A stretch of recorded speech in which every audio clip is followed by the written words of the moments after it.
నమస్కారం. లక్ష్మి చెప్పే కథలకు స్వాగతం. వీణులతో వీక్షించటానికి సిద్ధం కండి. ప్రియ సఖులు, ఇప్పుడు మనం ప్రముఖ రచయిత శ్రీ అలపర్తి రామకృష్ణ గారు రచించిన వెన్నెల పూలు ధారావాహిక నుండి 5వ భాగం వినేద్దామండి. సాయంత్రం నీలిమని ఇంటికి తీసుకువచ్చాడు ఉజ్వల్. సుమిత్రకు పాదాభివందనం చేసింది నీలిమ. మా వాడి మనసులో నాటుకుపోయావమ్మా. ఎప్పుడు అమ్మ అమ్మ అంటూ నా చుట్టూ తిరిగేవాడు. ఇప్పుడు నీ చుట్టూ ప్రదక్షిణలు చేస్తున్నాడు. భూమి నుండి దివికి దిగి వచ్చిన దేవతలా ఉన్నావు. ఒక్కసారి నిన్ను చూస్తే నచ్చకపోవటం అంటూ ఉండదనుకో. కుందనపు బొమ్మలా ఉన్నావు కాబట్టే నిన్ను పెళ్లి చేసుకోవాలని మా వాడు ఆరాట పడుతున్నాడు అంది సుమిత్ర నీలిమను దగ్గరకు తీసుకుని. నీలిమ బొగ్గలు మందారాలయ్యాయి. ముద్దొస్తున్నావు బంగారు తల్లి అంటూ నీలిమ బొగ్గ మీద తాకనట్లు సుతారంగా ముద్దు పెట్టుకుంది. నీలిమ నాకే ముద్దు పెట్టుకునే అవకాశం ఇవ్వలేదు ఇంతవరకు. నువ్వు కాబోయే కోడలికి ముందే ముద్దిచ్చేశావు గునిశాడు ఉజ్వల్. అది కన్యాశుల్కంలే. మా అబ్బాయి సినిమా హాల్లో గిఫ్ట్ ఇచ్చేశాడా అడిగింది సుమిత్ర. నేనేమన్నా అనుకుంటానని గిఫ్ట్ ఇవ్వటానికి భయపడతాడు మీ అబ్బాయి. నేనే ఇచ్చేశాను లవ్ బ్యాండ్స్. ప్లాటినం గొలుసు కాదండి నేను ఆశించేది. వాలంటైన్స్ డే రోజు చెరగని ప్రేమకు చిహ్నంగా చామంతి పువ్వు ఇచ్చినా సంబరపడిపోతాను. సంపెంగ పువ్వు తెచ్చిచ్చాడు మీ అబ్బాయి. ఆకుపచ్చ జ్ఞాపకంలా గుర్తుండిపోవాలంటూ సంపెంగ పువ్వు నా తల్లో తురిమాడు అంది. ఉజ్వల్ చెప్పొద్దని కళ్ళతో వారిస్తున్నా చెప్పేసింది నీలిమ.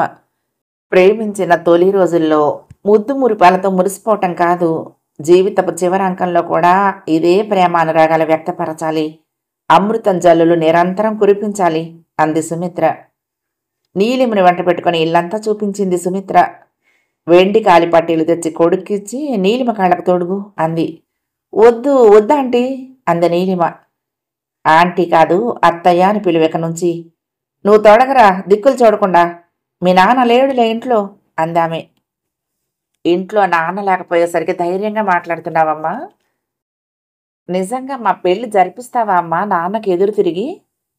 మా పెళ్లి జరుగుతుందని నువ్వు గట్టిగా చెప్తేనే నేను నీలిమ కళ్ళకు వెండి పట్టీలు తొడుగుతాను అన్నాడు అతను. నీ పెళ్లి ఎలా జరిపించాలో ప్లాన్ సిద్ధంగానే ఉంది. నేను చెప్పినట్లు నువ్వు నడుచుకోవటమే. ముందు వెండి పట్టీలు తొడుగు. నీలిమ పాదాలు అనురక్తితో తాకుతూ పట్టీలు తొడిగాడు ఉజ్వల్. కాబోయే కోడలి తల ప్రేమగా నిమిరింది సుమిత్ర. ఢిల్లీ నుండి తిరిగొచ్చాడు శరభ్. రైల్వే స్టేషన్ దగ్గర పోలీస్ జీప్ రెడీగా ఉంది అతని ఇంటికి తీసుకువెళ్ళటానికి. కంపార్ట్మెంట్ దగ్గర నిలబడ్డ కానిస్టేబుల్ శాల్యూట్ కొట్టి శరభ్ చేతిలోని సూట్ కేసు అందుకున్నాడు. జీప్ వైపు నడిచాడు. ప్లాట్ఫామ్ మీద కనిపించిన తెలిసిన వాడి వైపు మీసం సవరించుకుంటూ చూశాడు. ఎస్పీ గారికి 2 చేతులతో నమస్కరించి మరొక పక్కకు తప్పుకున్నారు. పోలీస్ ఆఫీసర్తో ఎప్పుడన్నా పని పడుతుందేమోనని నమస్కారం చేయటం, దుష్టులకు కొంచెం దూరంగా నడవటం మంచిదన్న సంగతి గుర్తుకొచ్చి పక్కకు తప్పుకోవటం మామూలే. శరభ్ తాడి చెట్టులా 6.5 అడుగుల మనిషి. విచ్చుకున్న పత్తికాయల్లా తెల్లటి కళ్ళు, కోపం వస్తే చింతనిప్పుల్లా ఎర్రగా మండిపోతాయి క్షణాల్లో. బూరెల్లా పొంగిన బొగ్గల మీద దర్జా వలకపోస్తూ ఉంటుంది బుర్రమీసం. నడుస్తూ ఉంటే భూమి అదురుతున్నట్లుంటుంది. జీప్ ఎక్కి ఇంటికి చేరుకున్నాడు. గేటు దగ్గర నిలబడ్డ సెక్యూరిటీ గార్డు అటెన్షన్కి వచ్చి శాల్యూట్ చేశాడు. నేను లేనప్పుడు ఇంటికి ఎవరైనా వచ్చారా గద్దిస్తున్నట్టుగా అడిగాడు శరభ్ సెక్యూరిటీ గార్డును. నీళ్లు నమిలాడు అతను. చెప్పాలా వద్దా అన్న సంశయంతో. కళ్ళు ఉరిమి చూశాడు శరభ్ అతని వైపు. అబ్బాయి గారు ఎవరి అమ్మాయిని ఇంటికి తీసుకొచ్చారండి అన్నాడు మెల్లగా. జీతం తీసుకోలేదా? ఇంట్లో మీ ఆవిడకి ఇవ్వలేదా? తిండి పెట్టలేదా? నోట్లో నుంచి మాటలు ఊడి పట్టమే లేదు అరిచాడు ఎస్పీ. కానిస్టేబుల్ చెప్పింది వినిపించరా. చెమటలు పట్టాయి కానిస్టేబుల్కి. లోపలికి వెళ్ళాడు. సుమిత్ర ఎదురొచ్చింది. ట్రైనింగ్ 10 రోజులుందని చెప్పారుగా, వారం రోజులుగా తిరిగి వచ్చారు అందామె. ఏం తొందరగా తిరిగొచ్చారని బాధగా ఉందా సోఫాలో కూర్చుంటూ అన్నాడు. మౌనంగా ఉండిపోయిందామె. ఎక్కువగా మాట్లాడినా ఇబ్బందే, మాట్లాడకుండా మౌనంగా ఉన్నా ఇబ్బందే అనుకుంది. కాఫీ తీసుకొస్తాను అనేసి కిచెన్ వైపు వెళ్ళింది. గేటు దగ్గర జీపు మోత విని కాఫీ పెట్టడం మొదలుపెట్టింది వంట మనిషి. తాగినా తాగకపోయినా కాఫీ రెడీగా ఉండాలి అయ్యగారి ఇంట్లో కాలు పెట్టేసరికి. కాఫీ అందించింది వంట మనిషి సుమిత్రకు. మన ఇంటికి ఎవరో అమ్మాయి వచ్చిందంట కదా, ఎవరు అడిగాడు శరభ్ కాఫీ కప్ అందుకుంటూ. ఎవరూ రాలేదే అంది సుమిత్ర. సెక్యూరిటీ గార్డు దగ్గర ఇన్ఫర్మేషన్ సేకరించాడని ఆమెకేం తెలుసు? అబద్ధం చెప్పావంటే తోలొలుస్తాను గట్టిగా అరిచాడు. ఆమెకు వెన్నులో వణుకు మొదలైంది. గుండె చిక్కపట్టుకుపోయింది కొన్ని క్షణాలు. భర్తను చూస్తేనే వణికిపోయే తను ఉజ్వల్కు ఎలా హామీ ఇచ్చింది? ఉజ్వల్ నీలిముల పెళ్లి జరిగేటట్లు చేస్తానని ఎలా చెప్పింది? ఆహా, తను అధైర్యపడకూడదు. ఉజ్వల్కు ధైర్యం చెప్పాక వాడి మొహంలో వెలుగు రేఖలు విచ్చుకున్నాయి. కళ్ళ నిండా ప్రేమను నింపుకున్నాడు. వాడి చుట్టూ చీకట్లు కమ్ముకునేటట్లు చేయకూడదు. ఏదో ఒక అబద్ధం చెప్పి ప్రస్తుతం ఈ గండం నుంచి బయటపడాలి. ఓ, అదా, మా చుట్టాలమ్మాయి వచ్చింది ఏదో పరీక్ష రాయటానికి వైజాగ్కి. మనింటికి ఎలా రావాలో తెలియక జగదాంబ సెంటర్లో నిలబడితే మన అబ్బాయి వెళ్ళి ఆ అమ్మాయిని తీసుకొచ్చాడు. కాసేపు మన ఇంట్లో ఉండి తిరిగి రాజమండ్రి వెళ్ళిపోయింది. గోడ కట్టినట్లు అబద్ధం అల్లేశానని అనుకుంది. ఆమె అబద్ధం చెప్తుందని గ్రహించాయి అతని గద్ద చూపులు. తన వెనకేదో జరుగుతుందని అనుకున్నాడు. బీచ్ రోడ్డు దగ్గర పెట్రోలింగ్లో ఉన్న సబ్ ఇన్స్పెక్టర్ కూడా తనతో 2-3 సార్లు చెప్పాడు, సార్, మీ అబ్బాయి ఎవరో అమ్మాయితో బీచ్లో కనిపించాడు అని. చెబితే నమ్మలేదు. రిటైర్మెంట్ దగ్గరలో ఉన్న ఆ సబ్ ఇన్స్పెక్టర్ ఎవరినో చూసి ఉజ్వల్ ఎవరో అమ్మాయితో తిరుగుతున్నాడని భ్రమపడి ఉంటాడు, సరిగ్గా చూపు అనక అనుకున్నాడు. కమిషనర్ ఆఫ్ పోలీస్ ఫోన్ చేయటంతో తాత్కాలికంగా ఉజ్వల్ విషయం మర్చిపోయి ఆ కాల్ అటెండ్ చేశాడు, బాల్కనీలో అటు ఇటు తిరుగుతూ. తల్లో మల్లెపూలు తురుముకొని రాత్రి 11 సమయంలో బెడ్రూములో శరభ పక్కన చేరింది సుమిత్ర. వయసు మీద పడుతున్నా నీ తల వెంట్రుకలన్నీ నల్లగానే ఉన్నాయేమిటి? నా తలేమో ముగ్గుబొట్టలా తయారవుతూ ఉంది. ఒంటి ఒంపు సెంపులు చెక్కు చెదరలేదు నీలో. నాకేమో పొట్టొచ్చేసింది అన్నాడు శరభ్ ఆమెకు దగ్గరగా జరుగుతూ. అబ్బాయి ఢిల్లీ వెళ్లాలనుకుంటున్నాడు అందామె. ఎందుకు? సివిల్స్ కోచింగ్ తీసుకుంటాడట ఢిల్లీలో 6 నెలల పాటు. ఆన్లైన్లో కోచింగ్ ఫీజు కూడా కట్టేశాడు. వీడి ఫ్రెండ్ కూడా ఢిల్లీ వెళ్తున్నాడట కోచింగ్ కోసం. వాళ్ళిద్దరూ ఏదో ఒక అపార్ట్మెంట్ అద్దెకు తీసుకొని ఉంటారట. మీతో చెప్పడానికి భయం వేసి నన్ను చెప్పమన్నాడు అందామె. శరభ్ ఆనందంతో పొంగిపోయాడు. సివిల్స్ రాయటం అంటే ఇష్టపడని కొడుకు సివిల్స్ కోచింగ్ తీసుకుంటానంటే ఆనందమేగా. మరొక విధంగా కూడా ఆ సంగతి సంతోషాన్ని కలిగించింది. ఎవరో అమ్మాయితో తిరుగుతున్నాడని ఇంకా రూఢీ కాని వార్తలొస్తున్నాయి. ఢిల్లీ వెళ్ళి 6 నెలలు అక్కడ ఉన్నాడంటే వాడికి చదువు మీద శ్రద్ధ పెరుగుతుంది. ప్రేమ దోమ అంటూ ఆడపిల్ల వెంట పడడు. ఢిల్లీ వెళ్ళి సివిల్స్ కోచింగ్ తీసుకుంటానని నాకే చెప్పలేనివాడు రేపు ఐపీఎస్ అధికారి ఎలా అవుతాడు అన్నాడు శరభ్ తనకు పెద్దగా ఆసక్తి లేనట్లు. అయితే వెళ్ళొద్దని చెప్పమంటారా? వెంటనే అందామె.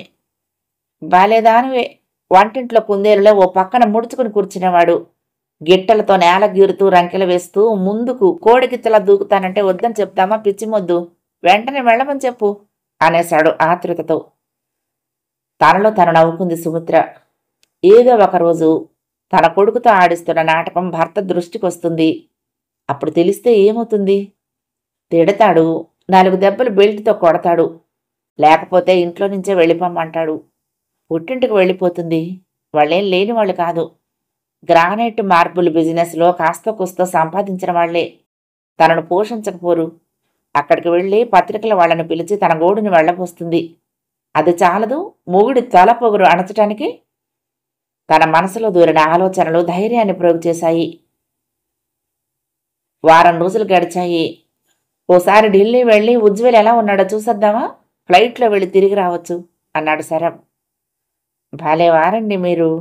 కొడుకు మీద ఎంత ప్రేమ ఉంటే మాత్రం వారం 10 రోజులకే వాడి మీద గాలి మళ్ళీ వాడి దగ్గరికి వెళ్తే ఎలా అంది. హోమ్ సిక్నెస్ ఉంటుందేమో వాడికి, మనల్ని చూస్తే కుదుటి పడతాడు అన్నాడు. వాడంటే మీకు ఎంతో ప్రేమ ఉంది. మీరు తరచూ వాడి దగ్గరికి వెళ్తే మీతో పాటు విశాఖపట్నం తిరిగి వచ్చేస్తానంటాడు. సివిల్స్ రాయటం నా వల్ల కాదు అని కాడి పడేస్తాడు. వాడు తనంతట తను ఓ నిర్ణయం తీసుకున్నాడు, అలా వదిలేయండి వాణ్ణి అంది. ఆ క్షణంలో భార్య మీద ఏదో తెలియని అనురాగం పెళ్ళుబుకింది అతనిలో. ఆమె భుజం మీద చేయి వేసి కళ్ళల్లోకి ప్రేమగా చూశాడు. నేను ఎన్నిసార్లు చెప్పినా వినిపించుకొనివాడు. నువ్వేదో విధంగా వాడిని కన్విన్స్ చేసి దారిలోకి తీసుకొచ్చావు. పోలీస్ ఆఫీసర్గా చూడాలన్న నా కల సాకారం కాబోతూ ఉంది అన్నాడతను. మీ అబ్బాయి కల కూడా సాకారం కాబోతూ ఉంది అంది. ఏమిటి వాడి లైఫ్ అంబిషన్? వాడి కల ఏమిటి అడిగాడు. అనుకున్నది సాధించాక ఆ ప్రగతి ఫలాలు మీ చేతుల్లో ఉంచుతాడు. ఆ క్షణం వరకు వివరాలు అడక్కండి అంది సుమిత్ర. ప్రగతి ఫలాలా? పొలిటీషియన్స్ ప్రజలను నమ్మించడానికి ఆ భాష వాడుతూ ఉంటారు. నువ్వు కూడా పాలిటిక్స్లో పాలు పంచుకోబోతున్నావా ఏంటి అన్నాడు. మీ పోలీస్ అధికారులు కూడా నేర ప్రవృత్తి లేకుండా చేసేస్తాం. చట్టం దాని పని అది చేసుకుపోతుంది. నిందితుల్ని పట్టుకోవటానికి 24 గంటలు కృషి చేస్తున్నావు అంటూ ఉంటారు కదా అన్న ఆమె మాటలకు నవ్వేశాడు. రేపు పగలంతా మీకు నేను కనపడను. మా మహిళా మండలి వాళ్ళ కార్యక్రమాల రోజంతా. ఉదయం స్పోర్ట్స్ ఈవెంట్స్, మధ్యాహ్నం భోజనం, ఆ తర్వాత ఇండోర్ గేమ్స్, సాయంత్రం కల్చరల్ ప్రోగ్రామ్స్ ఉన్నాయి. రాత్రి 9ంటికి ఇంటికి చేరుకుంటాను అందామె. ఓకే మేడం అన్నాడు. భర్త తనను మేడం అని సంబోధించటం అది మొదటిసారి.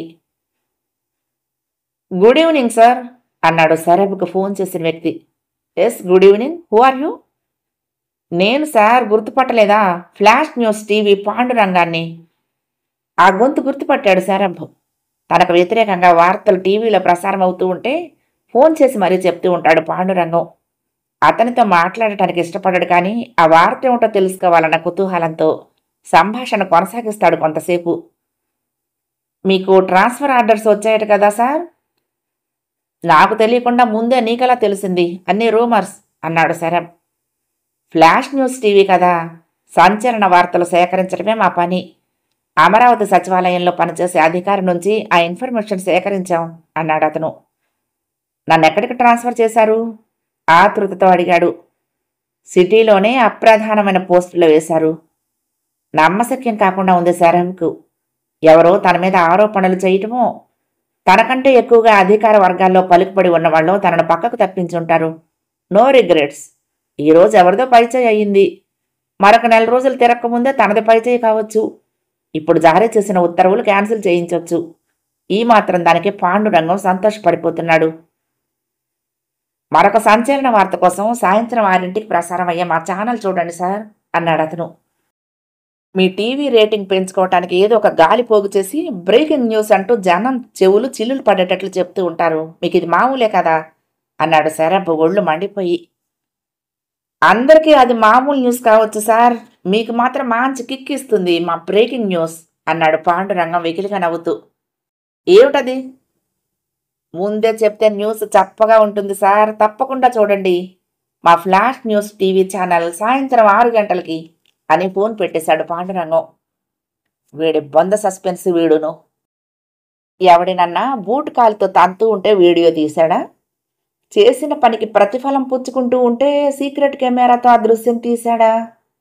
వాడి వెకిలి నవ్వు వెనక తన కొంప ముంచే బ్రేకింగ్ న్యూస్ ఉందా? ఎవరితో పెట్టుకున్నా పర్వాలేదు, కానీ ప్రెస్ వాళ్ళతో పెట్టుకుంటే ఇటువంటి ఇబ్బందులు ఎదురవుతాయి. బట్ ఐ డోంట్ కేర్ అనుకున్నాడు మనసులో. కానీ మరుక్షణంలోనే 6 గంటల న్యూస్లో ఏం చూడాల్సి వస్తుందో అనే టెన్షన్ మొదలైంది. కొడుకు భార్య ఓకే కదా? మరొక అనుమానం బుర్రలో దూరింది. సుమిత్రకు ఉజ్వల్కు ఫోన్ చేశాడు.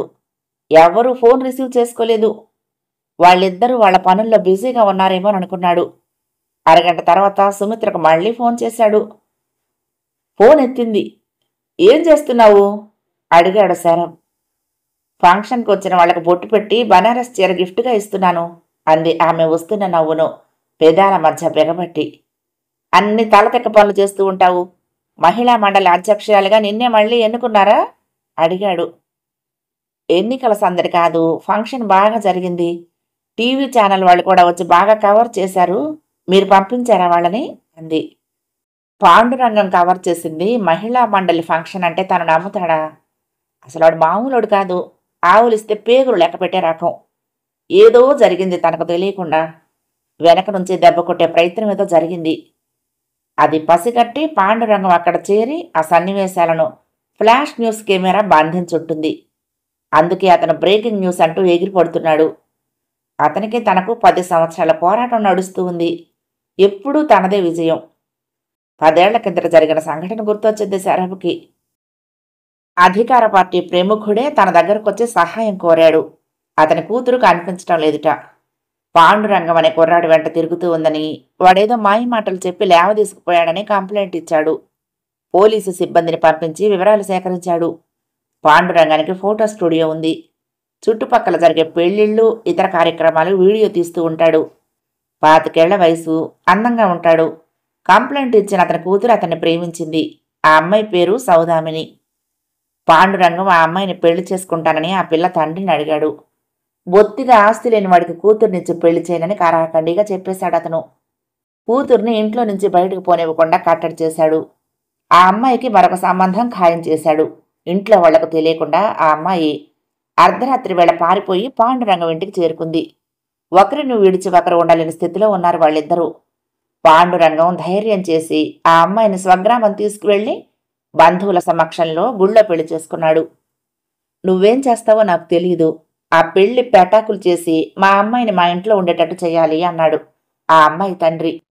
కోరుకున్న పోస్టులో వేయిస్తానని, ఎంత కావాలంటే అంత డబ్బు ఇస్తానని ఆశ చూపాడు. రంగంలోకి దూకేశాడు తను. పోలీసు సిబ్బంది పాండురంగం స్వగ్రామం వెళ్లి అతన్ని అరెస్టు చేశారు. అమాయకురాలైన అమ్మాయిని మోసపుచ్చి కిడ్నాప్ చేశాడనే అభియోగం కింద. నేనేం చిన్నపిల్లను కాదు. పాండురంగం అంటే ప్రాణం నాకు. అతనేం నన్ను కిడ్నాప్ చేయలేదు. నేనే వచ్చాను ఇక్కడికి. ఇద్దరం ఇష్టపడే పెళ్లి చేసుకున్నాం అంది ఆ అమ్మాయి. నీ మొహం, నువ్వు మైనర్వి. వాడేదో మాయమాటలు చెప్తే ఇక్కడికి వచ్చావు. నోరు మూసుకొని జీపెక్కు అని ఆ అమ్మాయి రెక్క పట్టుకుని జీపులో కొదేశాడు తను. ఊళ్ళో పెద్దలు అడ్డురాబోయారు. పెద్దవాళ్లతో పెట్టుకుంటున్నారు మీరు. పాండురంగానికి మీరు సహకరించారని మీ మీద కూడా కేసులు పెడతాం. నక్సలైట్స్తో సంబంధాలున్నాయని, వాళ్లకు ఆర్థిక సహాయం అంత చేస్తున్నారని మరొక 10 కేసులు మీ మీద బనాయిస్తాం. 7 ఏళ్లు జైల్లో ఉండాలి అన్నాడు తన బిగ్గరగా అరుస్తూ. భయపడిపోయారు వాళ్ళు. పెళ్లి జరిపించిన పురోహితుడిని కూడా బెదిరించాడు. కోర్టులో పాండురంగం పెళ్లి తనే జరిపించినట్లు సాక్ష్యం చెప్తే భార్య బిడ్డలకి పూర్తిగా దూరమైపోతావని, మైనర్ అమ్మాయికి పెళ్లి జరిపించిన నేరానికి జైల్లో తోయిస్తానని బెదిరించాడు. ఏదో పౌరహిత్యం చేసుకుంటూ బ్రతికేవాణ్ణి పిచ్చుక మీద బ్రహ్మాస్త్రం ప్రయోగించకండి అంటూ పురోహితుడు బ్రతిమాలాడు. పాండురంగం ఫోటో స్టూడియో మీద దాడి చేసి చెల్లాచెదురు చేయించాడు పోలీసుల చేత. కనిపించిన ప్రతి ఫోటోను నెగిటివ్స్ను తగలపెట్టించాడు. పెళ్లి జరిగిందనటానికి ఎటువంటి సాక్ష్యమూ దొరకకుండా చేశారని సంబరపడ్డాడు. కానీ ఆ పాండురంగం అసాధ్యుడు. ఆ అమ్మాయి మైనర్ కాదని, గ్రామంలోని పెద్దలందరి సమక్షంలో పెళ్లి జరిగిందని, 3 రాత్రులు ఆ అమ్మాయితో కాపురం చేశానని, భార్యాభర్తలనిద్దరినీ విడదీశారని పోలీస్ స్టేషన్లో కేసు నమోదు చేయించాడు. కేసు నమోదు కాకుండా అడ్డుపడ్డాడు తను ఎస్ఐని బెదిరించి. కానీ అతను పై అధికారులకు ఫిర్యాదు చేయటంతో ఎఫ్ఐఆర్ రిజిస్టర్ చేయక తప్పలేదు. ఫోరెన్సిక్ ల్యాబ్ నుంచి రక్త నమూనాలు, ఆ అమ్మాయి దుస్తులపై ఉన్న వీర్యకణాలు వారిద్దరూ శారీరక సంబంధం కలిగినట్లు రుజువు చేశాయి. తనకున్న ఇన్ఫ్లుయెన్స్తో ఆ డిఎన్ఏ రిపోర్టు కూడా తారుమారు చేయించాడు. పాండురంగాన్ని తన కార్యాలయానికి పిలిపించాడు. మేము తలుచుకుంటే ఏవైనా చేయగలం.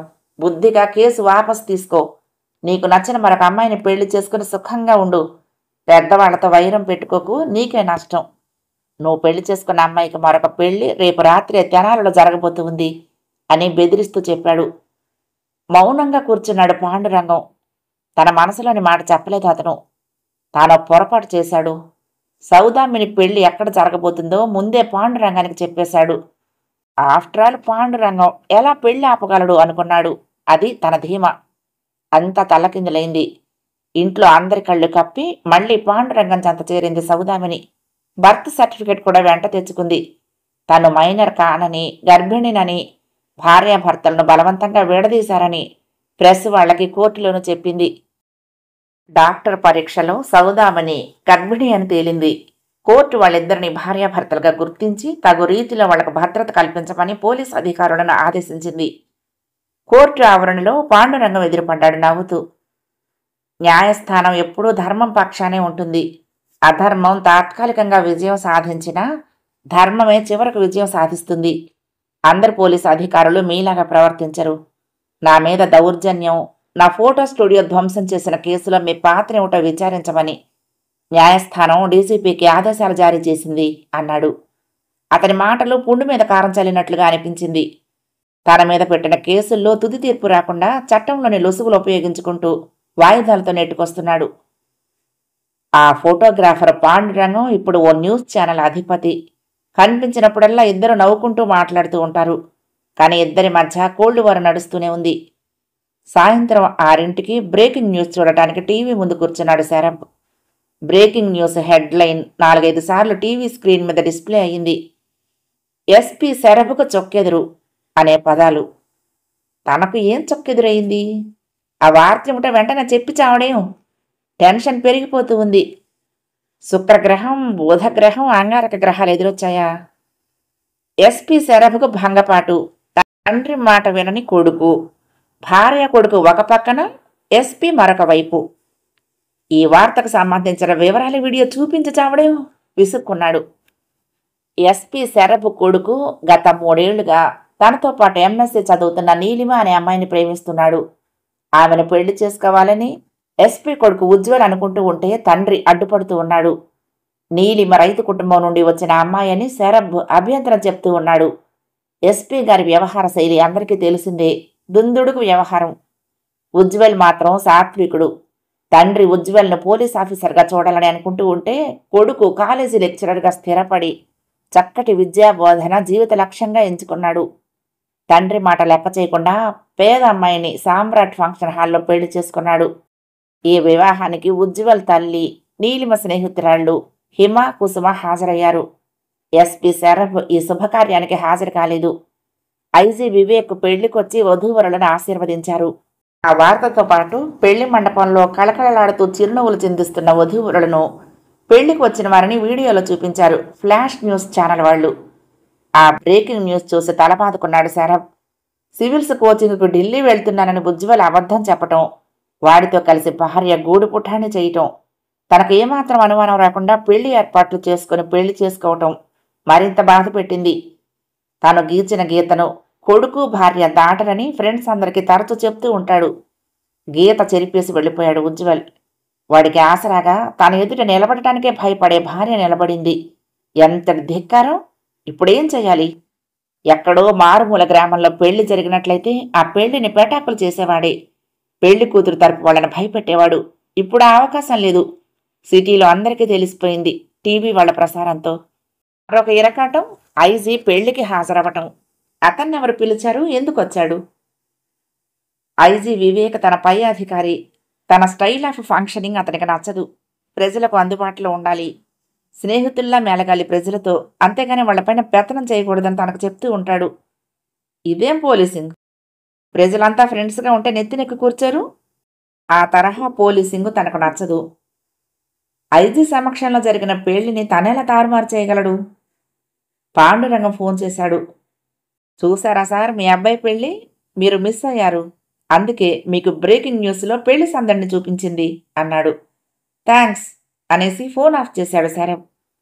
ఐజీ వివేక్ నుండి ఫోన్ వచ్చింది. కాల్ రిసీవ్ చేసుకున్నాడు. మీ అబ్బాయి కోడలు చూడ ముచ్చటగా ఉన్నారు. Made for each other.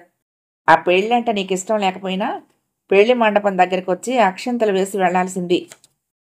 అవి మళ్ళీ మళ్ళీ జరిగే శుభకార్యాలు కావు కదా. You missed an chanting function అన్నాడు వివేక్. సార్, మా అబ్బాయి కానీ మా మిస్సెస్ కానీ మీకు తెలియదు, పరిచయం కూడా లేదు.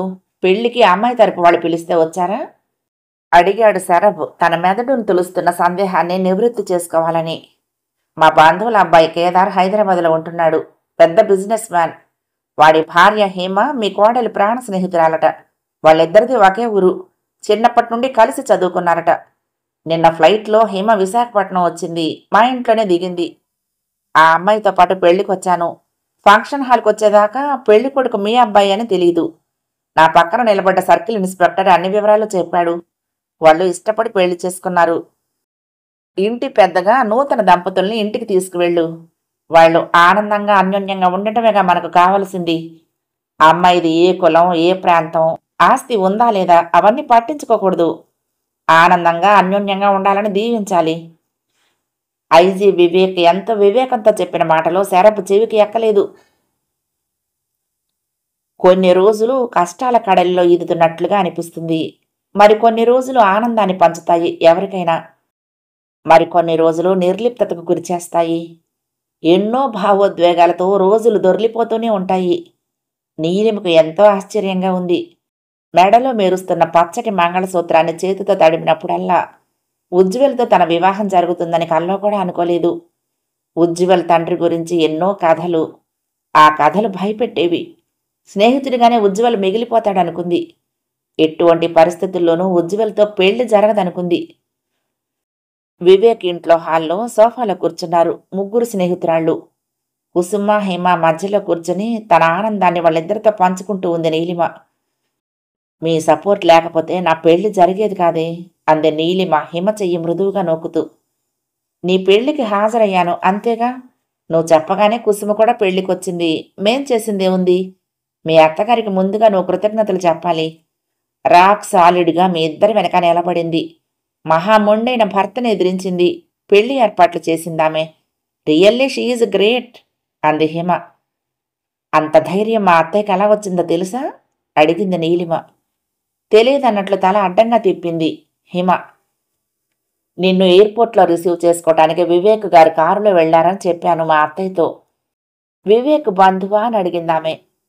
ఐజీ వివేక్ గారు, కేదార్ అన్నదమ్ముల బిడ్డలు, దగ్గర బంధువు అని చెప్పగానే ఆమెకు ఎక్కడా లేని ఉత్సాహము, ధైర్యము తోసుకొచ్చింది. వివేక్ గారు సిన్సియర్ హానెస్ట్ ఆఫీసర్.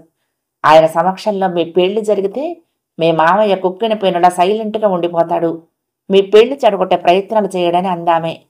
మేమిద్దరం వెళ్ళి వివేక్ గారిని పెళ్లికి ఆహ్వానించాము.